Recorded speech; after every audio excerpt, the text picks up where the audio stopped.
আমাদের পাড়ায় বাচ্চারা আজ ন্যাড়াপোড়া করেছে। আজ দোলের আগের দিন ন্যাড়াপোড়ো। এই ন্যাড়াপোড়া একটা বহু প্রাচীন প্রথা।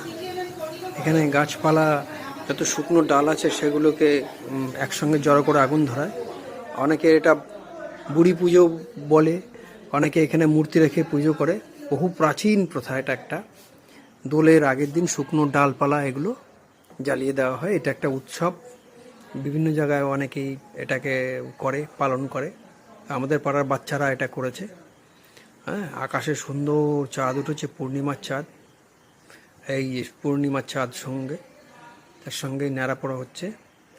এর সঙ্গে বাচ্চারা এখানে দাঁড়িয়ে দেখছে, আনন্দ করছে। ওরাই বানিয়েছে, এটা ওরাই করেছে, আনন্দ করছে। আর এই ন্যাড়াপোড়া একটা প্রাচীন প্রথা, আজও চলছে। আগামীকাল আমাদের দোল, তাই আজ ন্যাড়াপোড়া হলো। আগামীকাল দোল উৎসবে আপনারা সবাই আনন্দ করবেন, রং মাখবেন।